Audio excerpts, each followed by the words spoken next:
her mother approved a BBL at 14?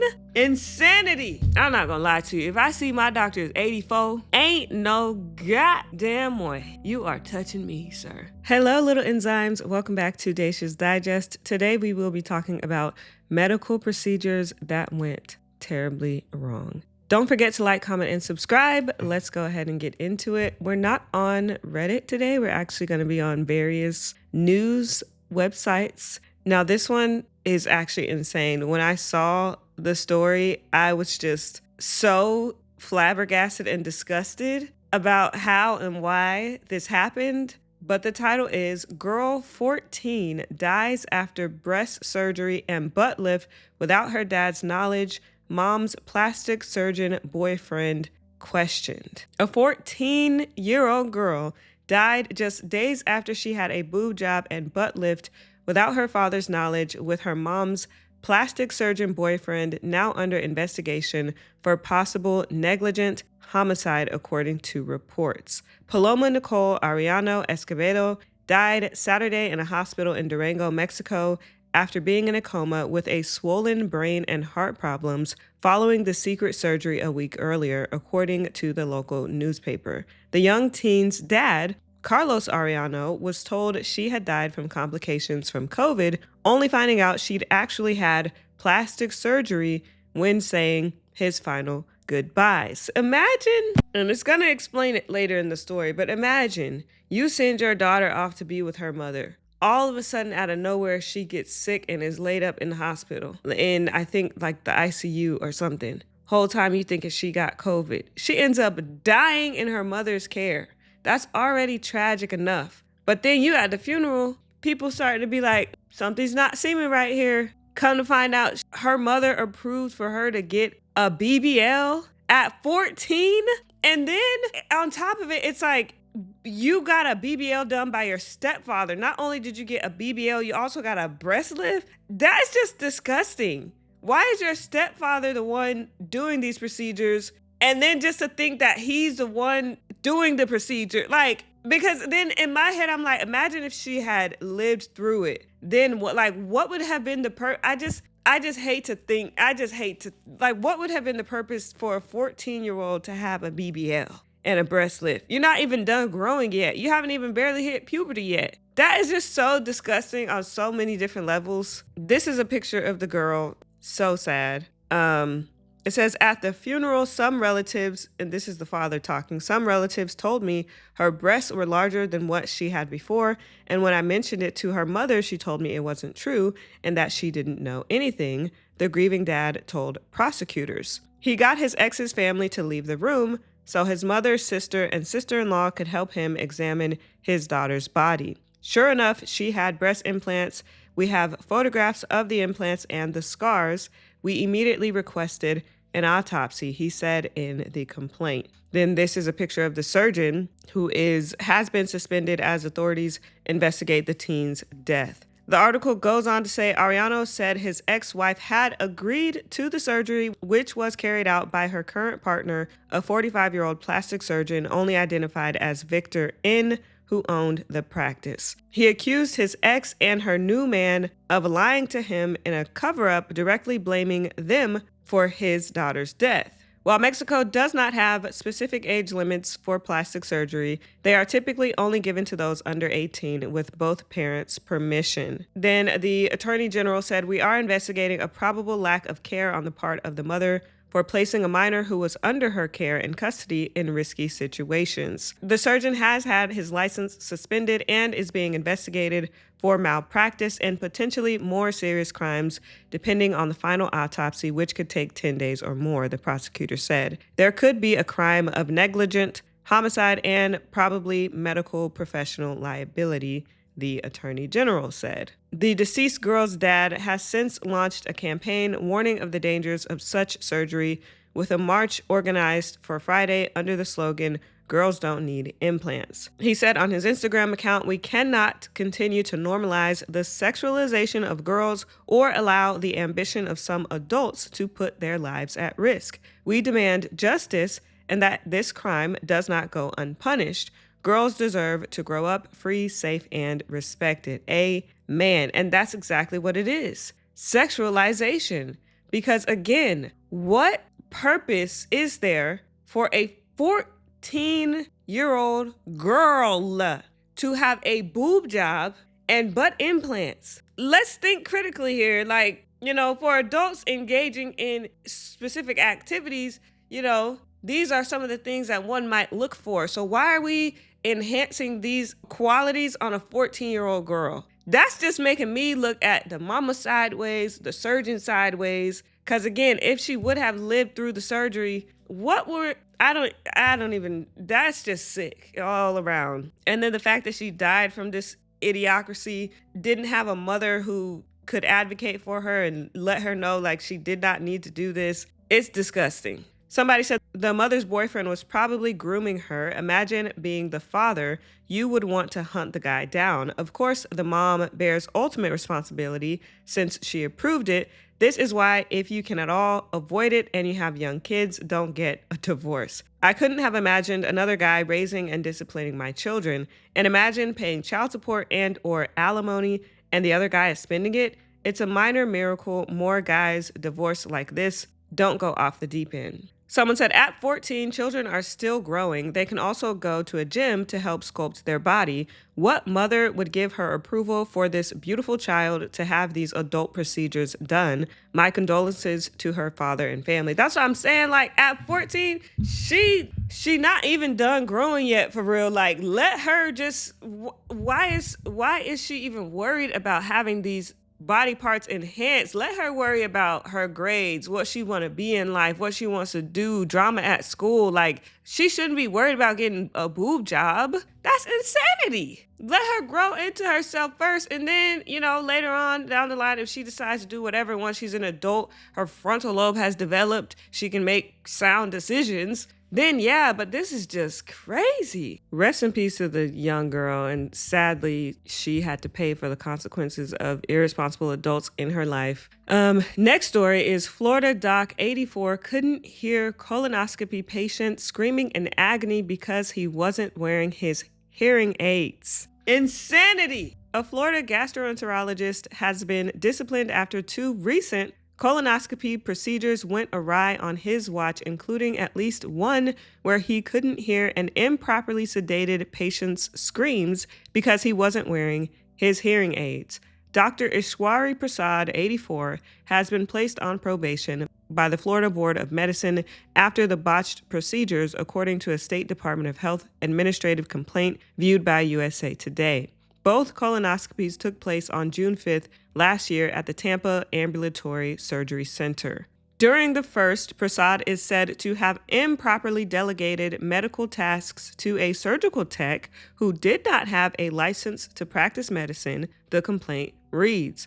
The tech was instructed by Prasad to perform at least one task from a list, including scope insertion, scope manipulation, manipulating an instrument over polyps or tissue, or removing polyps or tissue. That is actually insane. So you're asking the medical tech to actually perform at least a small part of the surgery, of the procedure. It says in the second, that was just one patient. And that was just one patient that complained and one patient that ended up, finding out somehow. Maybe the medical tech complained. I don't know. But just imagine, I always think if there's one, that means there's others, because this is just a one singular day. I'm not going to lie to you. If I see my doctor is 84, ain't no goddamn way you are touching me, sir. You are not performing anything on me, sir. I'm sorry. You can have all the knowledge and experience in the world, but at 84, I'm good. It said in the second problematic colonoscopy that day, the complaint says Prasad began inserting the scope before the patient was fully sedated, causing him to scream out in pain. Prasad did not immediately stop the procedure when it became apparent that the patient was not fully sedated, the complaint reads in part, identifying his inability to hear the patient's shouts as the reason.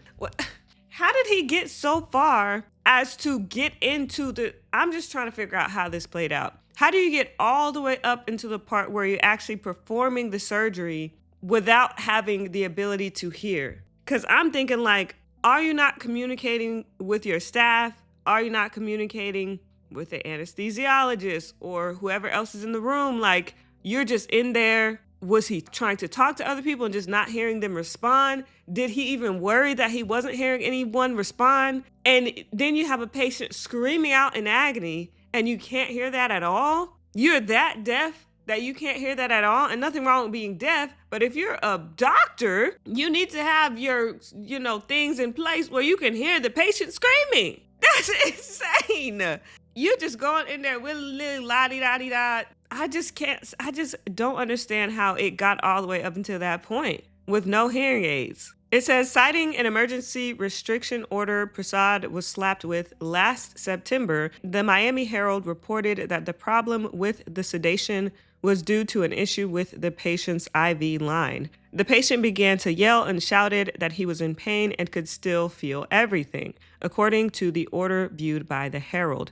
Dr. Prasad continued to move the scope while the patient continued to scream. Then, the lack of awareness just in general, because you're performing a colonoscopy. You can't feel that the patient is tensing up, or are they not squirming? I just don't understand how he got all the way. I don't know. Something is not sounding right. I don't understand how he got all the way there and he ain't noticed something was wrong. It said the outlet also wrote that during the second procedure, a hospital administrator in the room told Prasad he had to wait, prompting the doctor to lean over the patient and shout, "I know!" while continuing to manipulate the scope. Nah.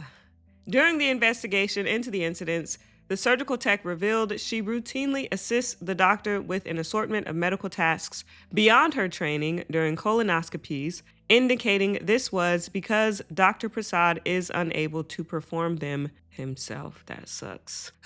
She told investigators she pushes the scope, holds the scope, cuts polyps, puts clips on, and removes and pulls out specimens, the emergency order says. So she's basically, again, performing the entire procedure that the doctor is supposed to do in lieu of the doctor because he can't do it. Again, 84, there are certain professions that at a certain age, unfortunately, you probably should not be doing. And we can call it the triple P's, if you will. Physicians, pilots, and presidents. And I'll just leave it at that. This is actually crazy. And I think pilots do have I think 65 is the cutoff age for pilots. I don't know why we don't have more strict laws surrounding other professions and cutoff ages. What other professions where other people's lives are in your hands, there needs to be,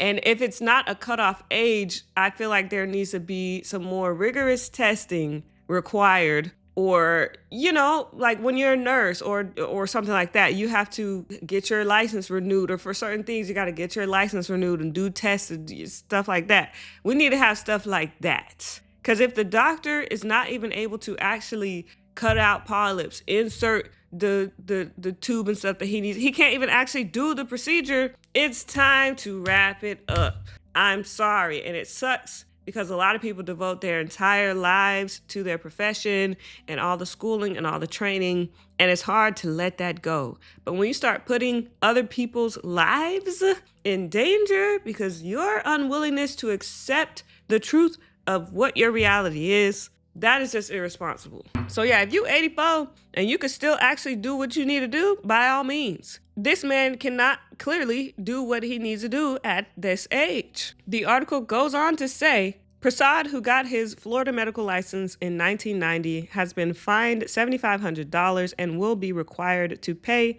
$6,301 in case costs on top of that. Medical license in 1990 is crazy.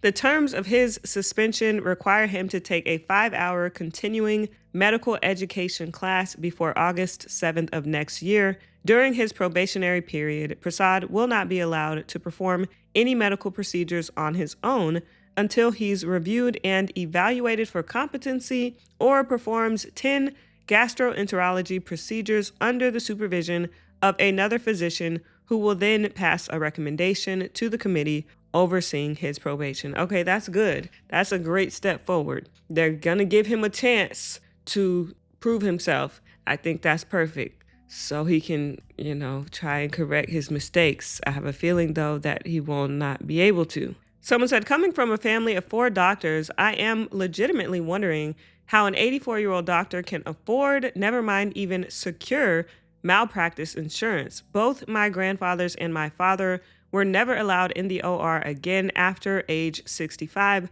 which, to my knowledge, was pretty standard. Someone else said, not too sure about that. My dad was operating until he retired at 72. That person said, great, but 84? My father quit because the insurance would have been 60% of his income, and that was at 65, and that was 25 years ago. I'm not sure 84-year-olds are always fit to drive a car, never mind perform surgery. That's a good point. Another person, why would anyone allow an 84-year-old to perform invasive surgery on them? I'm not victim shaming. I just don't understand why. And that is also my question. I'm not being ageist or anything like that. But if I had to choose between maybe a 50-year-old doctor and someone who was way past the average age of retirement in the United States, I'm picking the 50-year-old. There's no way I'm going to let someone who's 84 do any procedure on me. I'm sorry. As you can see, and again, that's not to say all 84-year-olds are not, but the reality of life is we start off life and end life in very similar ways. Unable to walk, some unable to talk, some having to wear diapers. And the reality of just this human body, it is a finite resource. It does not just stay as it is in our younger years. It breaks down after a while. That's just the facts of life. Bro just refuses to give it up. Ooh, someone said hearing aids are not for people who are deaf. They are aids to assist those whose hearing is low or diminished in some way. I'm sure the doctor heard the patient in pain. Any audiologist can tell you that the doctor is lying. And that's what I was starting to think too, because it said that the other person in the room, what did it say? A hospital administrator in the room told Prasad he had to wait, and he shouted, I know, which tells me you heard the man screaming. You were inserting this probe into this person's body and you heard them screaming and you still refused to stop. That's even more concerning. That's even worse, actually. Because now it's just cruel and unusual. Now, not only do you need to evaluate your skills as a medical professional, we need a mental health evaluation on top of that. Because why are you doing this? Something is not right. Something ain't right. Next story. I can't believe there's actually enough of these for me to make a full video. U.S. man died because doctor removed wrong organ in procedure, family says. Family of William Bryan alleges Dr. Thomas Shaksnovsky removed liver instead of spleen during surgical procedure. The family of a 70-year-old man from Alabama who died last month says his death was a result of a doctor removing the wrong organ during a surgical procedure in Florida. William Bryan, 70, and his wife Beverly were visiting their rental property in Okaloosa County this summer when Bryan suddenly began experiencing left-sided flank pain, according to law firm representing his wife, Beverly. Bryan then went to hospital and was admitted for further studies pursuant to concern for an abnormality of the spleen. The family said that Bryan and his wife were initially reluctant to proceed with surgery in Florida, but that they were persuaded by the doctors at the Ascension Sacred Heart Emerald Coast Hospital in Walton County. They claimed that they were told Bryan could experience serious complications if he left the hospital. Always get a second opinion, y'all. Always get a second opinion. On 21st August 2024, the family say that the surgeon, Dr. Thomas Shaksnovsky, proceeded with a hand-assisted laparoscopic splenectomy procedure. If that is confusing, laparoscopic is, I believe, when they do small incisions. Yeah. Small incisions are made in the abdomen to introduce laparoscopic instruments and a hand port. The surgeon inserts their non-dominant hand through the hand port, while the laparoscopic instruments are used to manipulate and retract tissues. So if you're looking on the screen and I'm trying not to find images that are too graphic, but yeah, basically they make some small incisions, a camera goes in there, the hand goes in one, the instrument goes in the other, and the camera is able to help them while they're in there to see what they're doing, and then they just do whatever they need to do while they're in there. And then of course a splenectomy is just removal of the spleen. Ectomy is a word ending meaning to remove something, if I'm not mistaken. We're doing an etymology class right now. Yes, ectomy is denoting surgical removal of a specific part of the body. So splenectomy, gastrectomy, relating to the stomach. What else? Whatever else you can think of, removal of anything. Yeah. During the operation, the family's lawyer alleges that the doctor removed Brian's liver and in doing so, transected the major vasculature supplying the liver, causing immediate and catastrophic blood loss resulting in death. Basically, they cut an artery or something. They cut basically, that's transected the major vascular. That sounds like they cut a major artery. A blood vessel.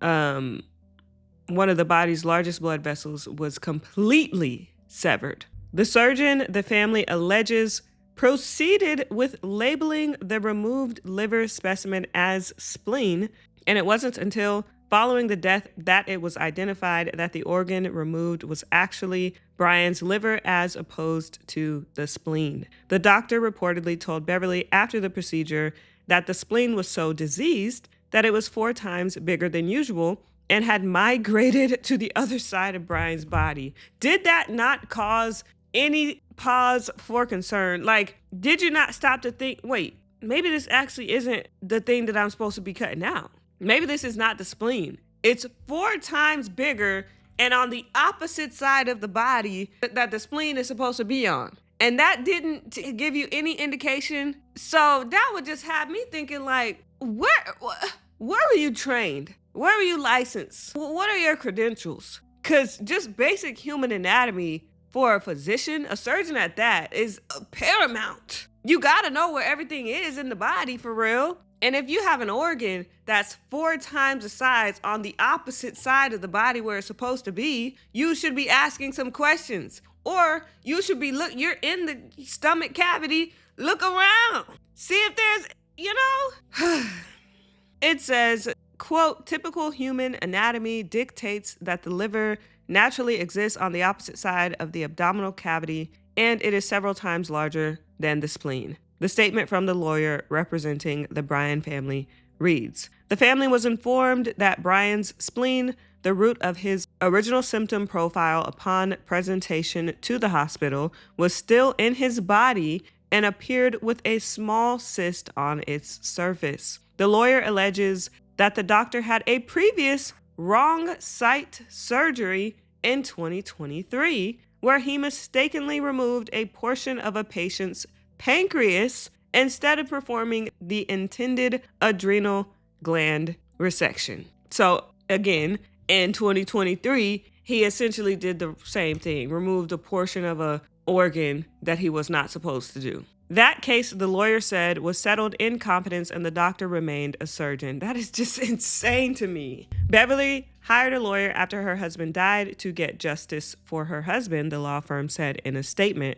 She doesn't want this doctor to continue treating patients, her lawyer said, who added that Beverly was calling for both criminal and civil proceedings over her husband's death. In a statement, Beverly said, my husband died while helpless on the operating room table by Dr. Shiksnovsky. I don't want anyone else to die due to his incompetence at a hospital that should have known or knew he had previously made drastic, life-altering surgical mistakes. As of Wednesday, the Miami Herald reported that Shiksnovsky had not been criminally charged and he had no disciplinary cases or public complaints against his file. He did not immediately respond to a request for comment from the Miami Herald. The Ascension Sacred Heart Emerald Coast Hospital said in a statement sent to The Guardian that it takes allegations like this very seriously and our leadership team is performing a thorough investigation into this event. They continue, patient safety is and remains